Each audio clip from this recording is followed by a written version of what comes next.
Hello, welcome back. I really owe you an apology because I watched back my first video and it fucking sucks. I feel like I didn't put as much effort into it as I should have, and maybe recording it on one of the worst days of my entire life wasn't a good idea. I look like shit in it. I look like shit now, but I look a little better, so I don't care. Here's something I put a lot of research into, and I hope you enjoy. This is the case of the Eriksson sisters. Born on November 3rd, 1967, in Sun, Värmland County, Sweden, identical twins Sabina and Ursula Eriksson lived in what seemed to be a normal, unassuming town, with normal lives. They had an older sister named Mona and a brother named Bjorn. No history of mental illness and no criminal records. Just two regular Swedish children, okay? I tried to find so much more information of their early life, but nothing's available. By the year 2000, they were living separate lives. Ursula in the United States, and Sabina lived in Mallow in Cork County, Ireland, with her husband and two children. In May of 2008, Ursula visited Sabina in Ireland on Friday the 16th. Not exactly the 13th, but this day seems pretty unlucky because it's the start of some pretty crazy shit. The next day, the two sisters were gone. No note, no heads up, they were just gone. They may have boarded a ferry and crossed to Liverpool, but they arrived around 8:30. I say may have because, no one really knows how they got there. Their first stop was the St. Anne Street police station. They reported concerns about Sabina's children's safety back in Ireland. So the officers called the police station in Dublin, and they learned that there was a fight the night before between Sabina and her husband. And another unsure thing, we don't know what they were fighting about. It seems like the presence of Ursula has had a strange effect on Sabina, just this early into the story. Before the officers can even get back to them about their concerns, they're already gone. They hop on a National Express coach headed to London, but around 1 p.m. the driver kicks them off at Kiel Services, which is a service station for motor vehicles. Why? Because their behavior was weird. They were whispering to each other, clutching their bags like they were holding a Horcrux or something, and they wouldn't let the driver check their bags. So obviously not wanting to deal with this, he kicks them off the bus and tells the manager at the station about them. She understood his reasoning. The manager sees them wandering around, still behaving suspiciously, so she calls over some officers. The twins were spoken to and deemed non-threatening, so they were let go. You'll remember that, okay? Non-threatening. CCTV footage captured Sabina and Ursula walking on the central reservation of the M6 motorway. I guess they couldn't be bothered to find a new ride. They took things into their own hands. They're seen on CCTV attempting to cross, and Sabina's seen getting struck by a Seat Leon. There's a Highways Agency patrol unit sent to remove them from harm's way, and police from the Central Motorway Police Group were called in to assist. Now, they're expecting the worst because they just heard that a woman just got hit by a car. But she's perfectly fine talking to the members of the patrol unit. The officers that arrived coincidentally had a camera crew with them for the BBC One documentary series Motorway Cops. Suddenly, while the officers are still getting the rundown, Ursula bolts into traffic and gets annihilated by a Mercedes-Benz lorry going 56 miles per hour. And the lorry is basically a semi-truck for my fellow Americans. And the officers are just fucking horrified, and they're trying to get to her and make sure she's okay. But right after, her sister Sabina follows her and gets slammed by a Volkswagen Polo. In the footage, I've seen it, the lorry drives over Ursula and you can see her under the wheels. Her legs are destroyed, she's got compound fractures, bones poking out like some twisted tree branch. Both her legs. And she still tries to get up. She doesn't make this easy for the paramedics at all. She's spitting, scratching, screaming, and she says something interesting. She says, "I recognize you, I know you're not real." Sabina, who was unconscious for 15 minutes and now wakes up, shouts, "They're going to steal your organs!" That's what I said earlier, right? I told you it was a quote, it came back. Officers attempt to persuade her to stay down, but she springs up like a T-800, just like Arnold. And she punches an officer before darting back into traffic. She wasn't hit by any vehicles that time, but it took 6 people to restrain her, and members from the public had to help. Just like her sister, she was also screaming for police who were already there. But she was fighting for her life, and then they handcuffed and sedated her because the ambulance did not want to deal with that. While searching for any sort of identifiable information, police found their cell phones, one passport, some clothing, a laptop, and some cigarettes, but no address for either of them. But so far, they're just left with two unexplained women on an unexplained journey. They had many different theories, like a suicide pact or drug use, and maybe even a concussion. Ursula stays in the hospital for a pretty long time. She's in there for 3 months. And Sabina is cleared and released after 5 hours. She doesn't really show any concern for her sister's injuries. The police are expecting a fight when they take her into custody, but she's calm and complies. While being processed, she told an officer, "We say in Sweden that an accident rarely comes alone. Usually at least one more follows, maybe two." What kind of prophecy is that? She was right. She was more concerned about things like what she would wear. She didn't really care much about her charges or didn't show any concern about her sister's condition. A blood sample taken from Ursula in the hospital showed no evidence of drug or alcohol use. Sabina was charged with assaulting an officer and trespassing on the motorway and sentenced to 1 day in custody, which she had already served in the time she was in custody, having spent the night in the police station. So they let her go, and if you think that's the climax, you are sorely mistaken. This gets even crazier. The day after her release, Sabina was wandering Church Christ Street in Fenton, carrying her belongings in a see-through plastic bag. Two men, Glenn's Hollinshead, a 54-year-old self-employed welder, he was also a qualified paramedic and a former Royal Air Force airman. And I did a little research on the RAF. So here's a little bit about that. So they're the Air and Space Force of the UK, British Overseas Territory, and Crown Dependencies. And they were formed toward the end of World War I on April 1st, 1918. I don't know, when I'm doing research, sometimes little things like that distract me, and I just end up writing about that as well. I didn't go too crazy, so, it's just a little tidbit, a little interesting fact. Back on topic, Glenn and his friend Peter Malloy were walking their dog. When they spotted her, she stood out like a sore thumb, holding her stuff in a see-through bag. She looked just lost and very confused. She spotted them and said something along the lines of, "That's a nice dog you got there," and they went across the street to chat with her.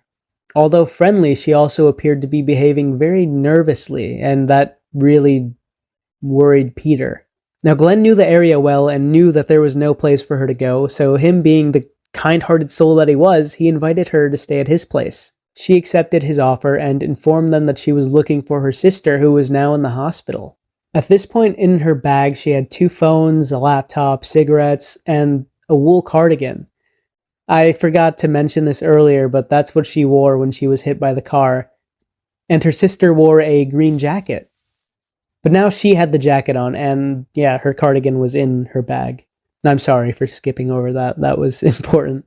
So they're having drinks at Glenn's place, and she's very open and warm. But when Peter asks her about her sister, she gets cold and defensive. And she's still acting all paranoid. She opens the curtain, peers out, and then quickly snatches them shut. She offered the men some of her cigarettes, and, thinking of it as a kind gesture, they accepted. Once they went to light them up, she snatched them out of their mouths, claiming, "They may be poisoned, you can't have them." But she was smoking from that same pack all day. So Peter's very uncomfortable and put off by her, but Glenn's just relaxed and completely comfortable, reassuring his friend. Peter. Anyway, Peter goes home, and then the next day, Glenn calls his brother, Paul, who worked at a local hospital, hoping to track down Ursula. Around 7:40 p.m., Glenn is prepping a meal inside his home. He stepped outside and saw his neighbor, Frank Booth, who was washing his minibus. Glenn asked to borrow some tea bags and then goes back in. Less than a minute later, Glenn's stumbling back out, bleeding and holding his wounds, saying, "She stabbed me." So his neighbor goes up to him and is reassuring him that he'll be all right. But Ben collapses and his final words are, "Look after my dog." He soon succumbs to his wounds. Sabina is seen on CCTV running away from Glenn's house with a hammer, occasionally smashing herself over the head with it. Now, a driver named Joshua Gradage saw her with her head bloody and her hair all matted with the blood, just still hitting herself on the head. The sight of this made him sick to his stomach. He stopped his car, hopped out, and attempted to wrestle the hammer from her. This is where she pulls out a hidden roof tile she had in her pocket and, blue shells him with it, like in Mario Kart. So she gets away from the man she just stunned, and then she's running across a roundabout being pursued by 2 paramedics. Joshua sees this and he doesn't pursue because he's they got this, my job's done. Now they chase her all the way to Heron Cross, where Sabina turns herself in and everything's great, yay! No, I'm just kidding. She jumps off of a 40-foot bridge onto the A50, which is a major trucking road. She doesn't die though. She's a fucking Terminator. She's a monster. She survives with 2 fractured ankles and a broken skull. Now this shit is crazy. She must be stacked with totems of undying or something. Sabina and Ursula did a raid before they came to England. How else do you think they got all those goods? In a trade. So on June 6, Sabina was arrested at University Hospital of North Staffordshire and was discharged in a wheelchair on September 11, 2008. Her sister was also discharged from the hospital in the same month and relocated back to Sweden and then went back to the US. The initial trial was scheduled for February 2009 but was adjourned after the court encountered difficulties in obtaining her medical records from Sweden. Now the trial was set to start on September 1st, 2009. When met with extensive police questioning, Sabina replied no comment to everything. On September 2009, Sabina pled guilty to manslaughter with diminished responsibility. So something else that I find very confusing is the fact that at no point was the video footage from the M6 motorway used as evidence in the court. I mean, these women are running into traffic, getting hit by cars, and then screaming about their organs being stolen, just saying completely delusional things. One of them even getting up after being hit by a vehicle like she's a Terminator. So she was seen by a psychiatrist from both sides. And the defense claimed that she suffered from a mental condition called folie à deux. I don't know if I'm saying that right. It's French and it supposedly means madness of 2. I've done a little research and they've got madness of 3, madness of a family, madness of many. Maybe I'll cover another folie à deux case in the future. So it's a rare psychiatric syndrome in which symptoms of a delusional belief are transmitted from one individual to another. One of 2 people have a recognized psychotic illness and the other person's almost infected by it and they take on the beliefs of the primary person who was ill. Since they were genetically similar, they had a similar chance of developing a psychotic illness.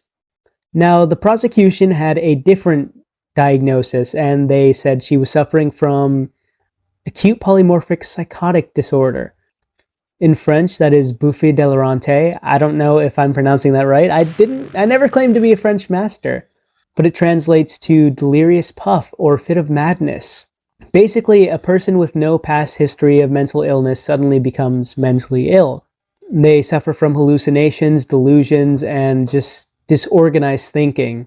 And it's called a delirious puff because of how sudden it is. It could last anywhere from a couple days to just 2 weeks, and they go back to normal like nothing ever happened. I think it could possibly be a combination of the 2, honestly. Now, her sister might have been suffering from something, and when she came to Ireland to visit her sister, transferred to her. So this was very hard for the courts, and they couldn't decide which diagnosis was the right one. Since the prosecution accepted her plea, she never stood trial. But the psychiatrist from both sides said that while she was mentally ill while killing Glenn, she had since recovered by the time of the trial. The judge, Justice Saunders. You see that name, Justice? It's like he was meant for this fucking job. Anyway, he felt that his hands were tied. He couldn't send her to a mental hospital because she wasn't mentally ill anymore. Now, the next preferred option would have been to give her a sentence with no fixed release date, to ensure she would only be freed when it was safe to do so. He couldn't do that either because she was no risk to the public according to both sides. The judge wanted her to be monitored before and after release, but he also couldn't do that because of the law. I think he was very unsatisfied with these results and he had to give her a sentence with a set release date.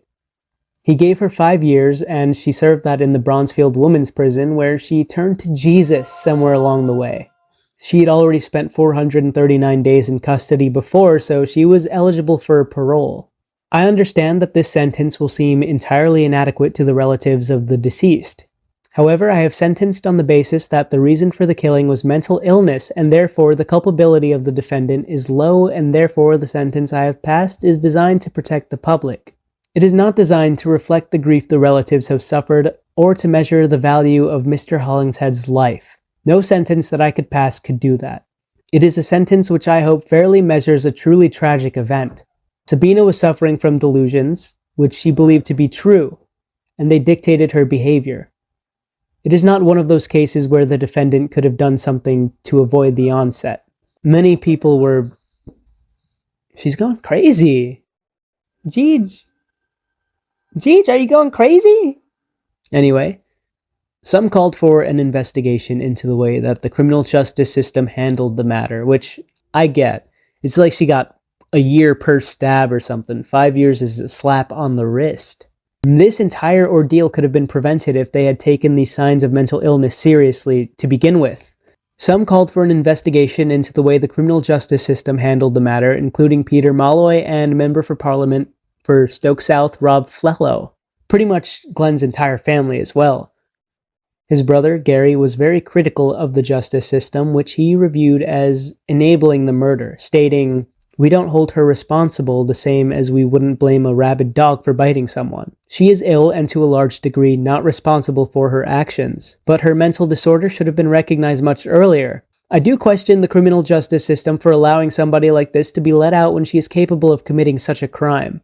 Her mental condition should have been properly assessed after what she did on the motorway and the experiences the police had. Her mental disorder should have been picked up prior to her being let out into the community." Glenn saw Eriksson in distress and was just trying to help. He wasn't slow in coming forward to help somebody in distress. It was in his nature. He was trying to help. He would help anybody. If he saw a fight in the street and a guy was losing, he would help. Now let's take this moment to remember Glenn Hollingshead as he was. He wasn't just a good Samaritan, he was the kind of guy who would give a stranger shelter despite their strange, erratic behavior. He was a veteran and an animal lover, and honestly, probably too good for this world. We remember the man who chose compassion in the moment where most of us would have walked away.